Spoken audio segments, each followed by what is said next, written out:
Hi, this is Dennis with Second Chance Tackle. Today I have the opportunity to work on a classic. This is a Mitchell 308 fishing reel. It's one of the ones that's highly desirable by old-timers and youngsters alike, if you will. This one is the 308A, and I chose this one because it's not the earlier version of the reel.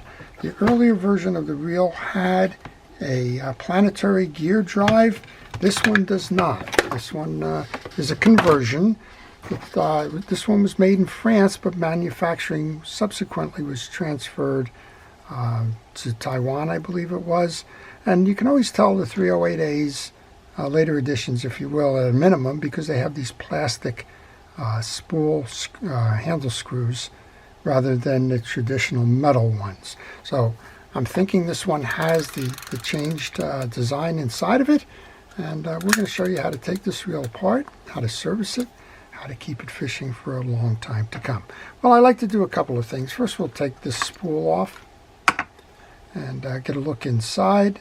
Kind of looks like everybody's 308. Seems like we've been having a lot of problems lately with 308 bail springs. I think I have somebody coming in with a couple of those that need to be reset.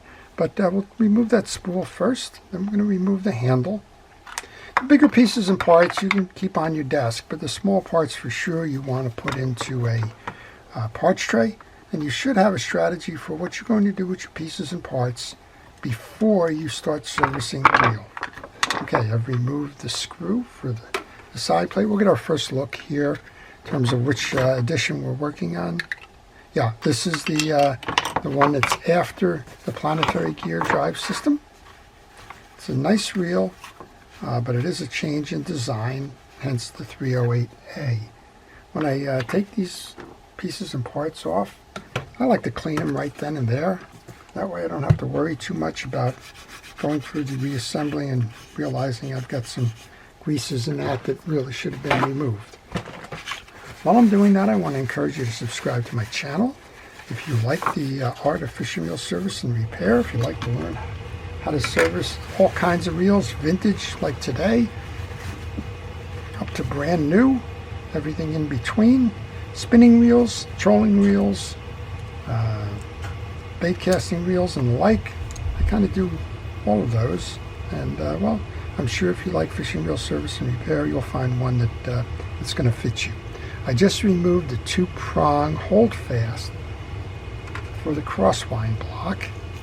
Now I can hold that crosswind block. I should be able to remove the axle shaft next. Once that's off, I can pick up and pull out the crosswind block.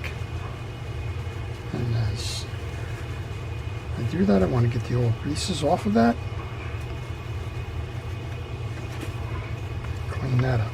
Generally, I'll try to leave a paper towel on my bench. That way I don't transfer a lot of the old greases and dirt to the newer projects. I wipe down your axle shaft, make sure that it's nice and smooth and clean. It's got tarnish on it, but it's doing everything it should do in terms of that. Also on the Mitchells, check these little wings. That's what's holding your spool on. If you have one that's broken, it's probably time to replace that. Those Mitchell axle shafts came in 2 flavors. It came with a 2-prong and a 4-prong. Doesn't really matter which one you have, but know that there are 2 different ones. So if you're looking at that and saying, gee, you only have 2 on that, what's going on? Well, that's what's going on. Well, we got dirt and debris we got to clear out of there. You just can't move out your main gear now. You've got the pinion gear in the way. And, well, we'll show you how to do that. You need to remove your rotor, which is held in by this little set screw right here. I don't know if you can see it. I hope you can. But just remove that set screw. You need a micro driver to do that. And it's there's 2 different types of set screws. You might find a short one like this. See if I can show it to you that way, with just a little nub on the end of it. Or you may find one that has an extension that goes through, maybe another 1/4 inch long, of a small pin-like look. When that comes out, you simply lift off your rotor. And you don't need to remove that pinion gear. You can if you wanted to. This will unscrew. You would remove this rotor nut, and then you could back this off if you wanted to. This has got a set of loose bearings in it, so I tend to want to just leave that alone, clean around it, and then oil those free-flowing bearings. So this is an early ball bearing model, and it had an open race in it. Surprisingly, there still are a couple of reels, even today, that have that open bearing approach, but this isn't one of them. All right, let's clean that a little bit up there. I'm going to take oil. I oil my bearings. I don't grease them. And we can put a little bit of grease onto the pinion gear itself once you realize that those tracks are clean. While I do this as well, I like to use a penetrating oil on both access points on that rotor as well as the trip lever inside.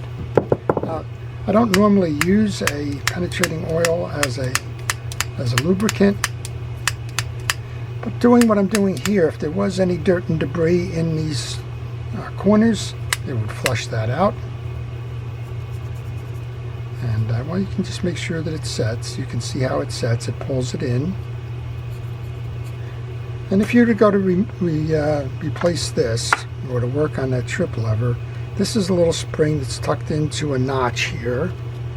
This is a spring with a 90-degree turn that rests against the inner lip, and that spring comes in, wraps around that screw, and goes out. Your trip is underneath here. That's what happened there. Let's see if I can mousetrap myself. When you come across, you're going to hit a ramp. That ramp is going to push this like that, and it's going to flip back and close. All right, that's your rotor. While I'm at it, might as well take that cleaning cloth that I have, and that has some rod and reel cleaner on it. It's got Penn Precision rod and reel cleaner on it. I like the kitchen scrubby because it just it's just enough of the pieces of the abrasiveness, if you will. All right, clean the inside of the spool. There is a drag washer right there. If you needed to, you can push out your click mechanism here. And you can see I almost got it out there. You can check on these, make sure that they're solid and in good condition. I'm having trouble picking that out, but that's your drag washer right there. When you do these, the prong goes up. You can see the flat pad below. And there is one flat side of this, so find the flat side of your spool arbor. Bring that in, and we can bring this back. So if you needed to replace that drag washer, just take the top off like this. Find the washer at the base. And most of the time you don't burn these washers up. You're fishing freshwater. This probably has 6 or 8 pounds of max drag in it. That's plenty. This reel also has a spacer for your spool that allows you to put in less line. Remember, back in the day, line was pretty expensive, so you wanted any economies you could. People did all kinds of things. They took string and put it in there. Some padded it with other things, but in the end, you wanted to make sure that you economized, if you will, on a filament line, if that's what you were using, or the Dacron line at the time. All right, I'm going to just remove that main gear, which is what we just did, and now I got this taffy-like substance here, which is the old grease. You also have that washer that belongs on the back of the main gear. And, well, do the same thing here. We're going to just spray this down. I call this anti-reverse the bird. It kind of looks like a little bird here with a beak. There are a couple of different setups you're going to find for an anti-reverse. This one has a spring that nests. Let's see if we can clean that up a little bit here. Spring that nests on this side. You can see right here the tag arm. Wraps around the little post underneath this bird, if you will. And there's a hook right here, a 90-degree hook with a bend in it on the back side. It does not go in the eye hole, if you will. Some people I've gotten reels from have tried to put it in there. It doesn't work. It's because it doesn't belong there. But if you're trying to reset that, that's how that resets. All right, we've cleaned that out nicely. Yeah, Austin sent in two. He sent in one of these, and he sent in a Garcia Mitchell 204. Very good. So much of what you're doing in terms of reel repair is you're cleaning, you're inspecting, getting rid of the old greases and oils, putting the new ones in place. I'll just put that right back where it belongs there rather than back on the shaft. Try to put it back in the shaft. It may pinch and you may not get it seated properly with that anti-reverse. Alright, next up is cleaning out the old greases and dirt from the main gear. I use cotton swabs for that. This has an offset on the eccentric, so that's going to be what drives this up and down when you grab that crosswind block. And then again, same thing. This is clean. This is an aluminum gear for anybody who's wondering what this is, and it's plenty strong. You can see how nice and thick. I doubt anybody would make that kind of gear today. But there are reels on the marketplace today that are aluminum geared reels. Alright, I'm going to take some fresh grease and an artist brush. And this is fishing reel grease. And I only encourage you to use fishing reel grease. The artist brush is used because it doesn't shed the hairs. This gets grease on the face and on the teeth and on the back shaft. When you go to install the main gear, make sure that your anti-reverse dog is in the off position. Bring that in, bring that down, and if you like, you can put that handle on now that will hold that main gear in place, and it'll make it easier for you to do a installation of the rotor, because you'll know it'll be matched in. Okay, before I go to the rotor, this is a good time to use that cleaning pad to get the shoulders and things that are blocked by that rotor. It's easier to clean it up that way. And when you're satisfied that it's clean, we've already greased our rotor. Bring that in, bring it down, and then we need that little jitterbug thing there.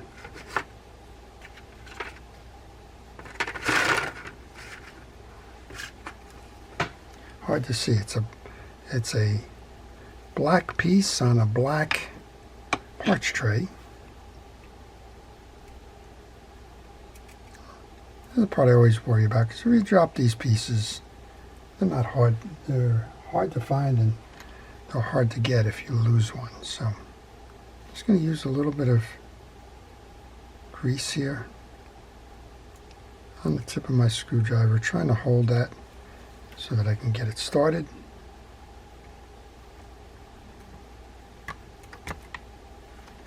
Almost. At least I got the bottom end in the hole.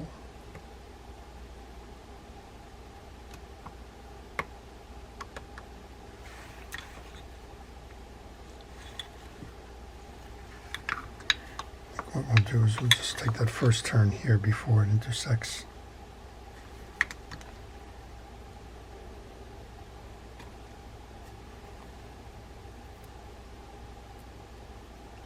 Well, while I'm doing this, if you have any questions on this reel or any reel, if you leave those questions in the comment section, I will try to answer those for you. Maybe you want to know a little bit more about the history of the reel. Maybe you want to know a little bit more about the usage. Maybe it's totally unrelated to this reel. Maybe you're just working on a fishing reel project and you're having a little bit of trouble, and you're looking for help in the diagnosis of it, and maybe you're trying to put it back together again and something isn't going correct. Just leave those questions in the comment section. I will try to answer those for you. Okay, now you got to move a little bit up and down with the rotor until you find that groove that this fits in. And you'll know it's in the groove when you're done tightening and you're flush to that wall there.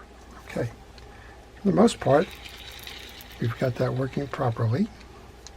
So now we want to bring our crosswind block over. That only needs grease on the back side. This is a symmetrical crosswind block, so it doesn't matter which side is up or down. But if you had any questions or if you have any trepidation about working on a fishing reel, take a picture as you remove the pieces and parts, just to reassure yourself that if you need something in the end, you can go back and reference that picture to find out where they belonged. Line those two holes up with the holes in the block and the holes in the axle shaft. Bring the clip in, set that. Now we'll get a mechanical look at how this is working. Nice, smooth, easy. I want to bring this back on and make sure that I have that anti-reverse star working. Sometimes that gets knocked out while you're doing this. We can bring our piece over here. That's our side plate. It tucks under a little ridge here, so make sure that you get it under that ridge. And we can tighten this up. And when you tighten that up, make sure you use a screwdriver that's appropriate for the slot in the screw. If you use an undersized screwdriver and you start cranking down on it, you can butterfly that. Okay, there's a little bit more mop up here. But overall, the reel cleaned up nicely. It's lubricated nicely. We checked our drags. They're working. Let's put that back on. Make sure that it stays on. Let's give it a final test. There you go. Test the bail. Flips nice and easy. This one's ready to go fishing again. Well, I hope you've enjoyed that. It was a fun little project to work on. It's a classic, and if you ever have the opportunity to buy a 308, whether it's that one or the earlier version with the planetary gear drives, go ahead and do that. I think you'll like fishing with that reel, despite the fact that it's, well, in this case, I think this one's the 1970s, so let's just put an age of 50 years on that one. Beautiful reels all around. Okay. Well, before I leave, I want to thank our first responders, our police, fire, safety, rescue, everybody involved in keeping us out of harm's way. I want to thank you, the viewer, for your dedication, for watching and your loyalty, and, well, for making this channel what it is. I want to wish everybody a great day. This is Dennis with Second Chance Tackle.